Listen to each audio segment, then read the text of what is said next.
Are you ready to learn how to make a ton of money betting on MLB batter home run props? Because that is exactly what I'm going to teach you in this video. For those of you that have been following along on my YouTube channel so far this MLB season, you know that I have had a ton of success betting these MLB home run props. For those of you who have not been following along in my YouTube channel, I started doing this about a month ago. So I'm recording this at the beginning of June. I started this in the beginning of May, and I am up over 23%, just under 24% ROI on my home run props. And in terms of units, I'm up over 44 units in 1 month of doing this, which is just an insane amount of success. So for those of you that have been betting with $100 unit sizes, you are up about $440 alone on my MLB home run props. So in this video, I'm going to teach you my strategy of how I go about finding these MLB home run props. Before I get into it, real quick, couple housekeeping items. Number one, while you're here, would appreciate it if you're not already, if you could subscribe to my YouTube channel. Helps me out a ton as I attempt to grow this. Would also appreciate it for this specific video if you could like, comment, and then I also mentioned subscribe. And then secondly, I also have a membership plan as part of my YouTube channel as well. So if you want to become a Jedi in training with me, I have two different types of memberships where obviously the perks are different. I have a $1 a month membership. I have a $4.99, $5 a month membership as well. The link to that, if you want to check it out, is in the very first description of the video, the very first link in the description of the video. So recommend checking that out if you want to become a member. But let's get into these home run bets. So I'll say there are a bunch of different stats and websites and stuff that I look at when deciding to take a home run bet or not. Now, I'm going to go ahead and save the best for last because that's the most important one.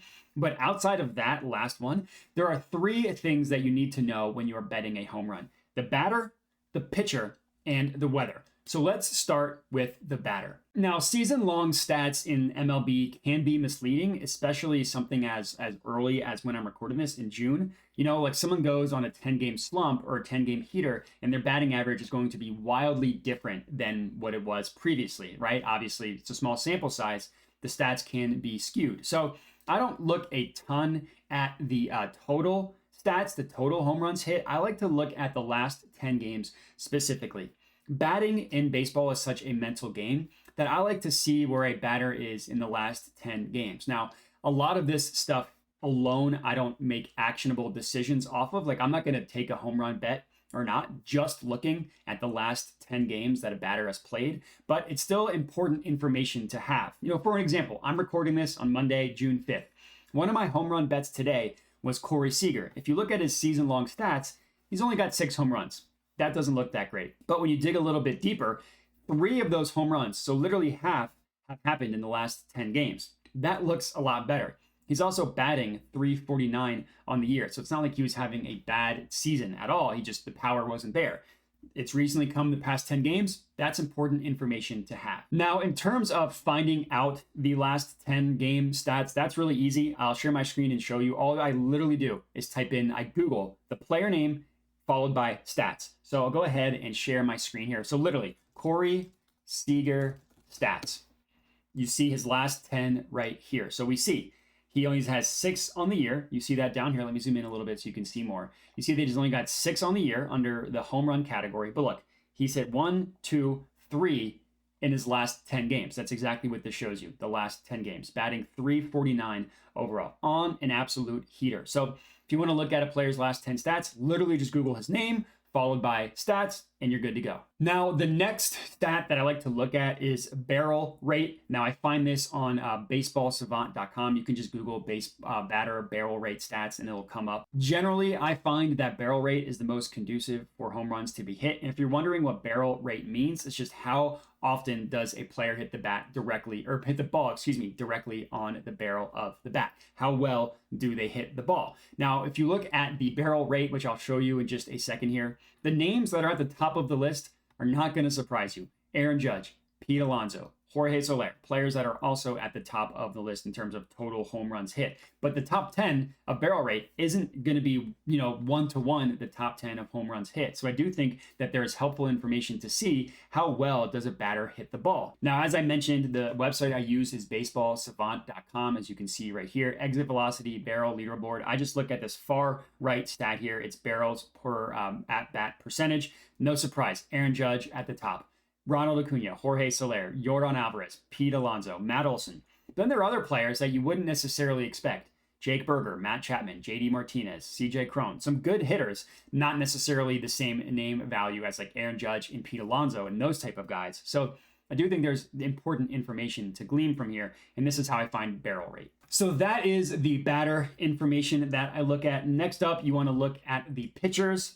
Now, I don't look at ERA as much as I look at just total home runs given up, because there can be a pitcher that has a really inflated ERA that doesn't give up a lot of home runs, and the opposite can be true as well. There can be a pitcher with a good ERA that might give up the long ball, but maybe it's just, a couple solo home runs that don't matter a ton to the ERA, but for us still counts as a home run. Now, this information you can find directly on MLB.com. I don't need to show you how to do that. You literally just go to MLB.com, you click into the game, you click the pitcher, and it'll tell you how many home runs he's given up and all the different stats that you need. That part is really easy. But obviously, the starting pitcher will most likely not be the only pitcher that the batter you bet on is going to go up against. So the next thing I like to look at is team bullpens. And again, I don't look at total team bullpen ERA. I like to look at team bullpen home runs given up.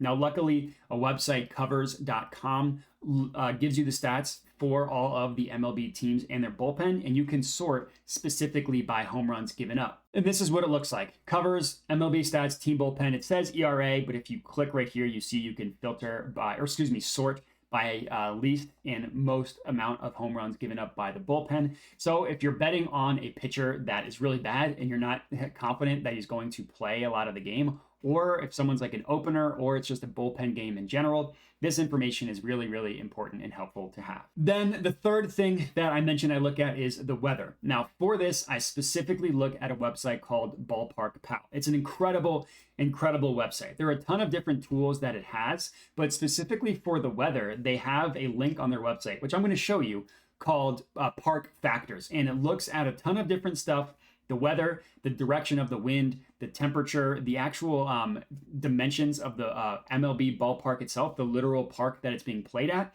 And it gives you a percent of positive or negative in terms of the average of home runs to be hit. So this is the website of what Ballpark Pal looks like. Literally just Google Ballpark Pal and it'll show up. The link specifically that I was talking about is this Park Factors right here. So you click that and then literally green, red. Green is this great American ballpark, red stadium. No one's surprised by that.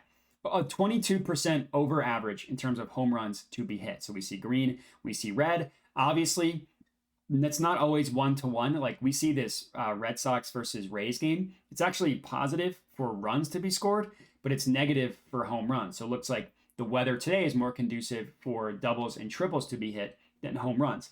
This is really, really helpful information to have. Understanding the weather of the ballpark where you're betting on a player or not, super important. Then the very, very last thing, and this is the most important one, I saved it for last to keep you till the end. The thing that I look at is you want to look at outliers. You want to identify situations where certain sportsbooks have outlier odds compared to other sportsbooks. Like, for example, FanDuel has a home run batter at plus 600 odds. Every other book has them at plus 400.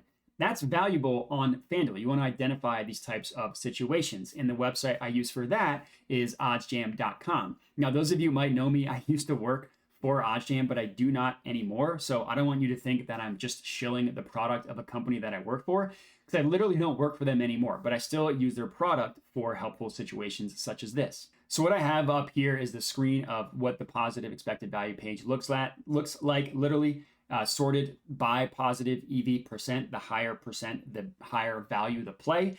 And the line that I have found to be the sweet spot for these home runs is anything 10% and above seems to be good to go. If there is a player below 10%, like this Marcus Semien here, I might look into that and do a little bit of additional research. Whereas anything that is 10% and above, I'm very confident in. And let's just look at this top example here. So Matt Carpenter, it looks like it's plus 540 odds, 23% of positive EV. That's kind of your projected ROI. Just look at the difference between where FanDuel prices it and where every other book prices it, right? It's plus 350, pretty much like plus 350, plus 375, plus 390, the closest book being plus 425, but this plus 540 is clearly an outlier compared to every other book, which is why this would be a really good home run bet to make. It's above 23% of positive EV. It's clearly an outlier compared to every other book. So this would be a home run bet that I would recommend making. So basically what I do is I start using the OddsJam positive expected value page. I find all the players that are 10% and above, and then I start doing my research from there, right? If everything looks good from the 3 factors I mentioned earlier, batter, pitcher, and then weather, then I'll go ahead and lock it in. And if something doesn't look so good or I'm not quite confident in it, maybe I'll avoid it, but I try to trust the EV page and trust the data there. And that's pretty much it. So hopefully this video was helpful in terms of how to bet home runs and how to make money doing so. Again, a couple housekeeping things. Would appreciate it if you could like, comment, and subscribe. Check out the very first link in the description of the video if you want to become a Jedi in training. Thank you, everybody, for watching, and have a good one.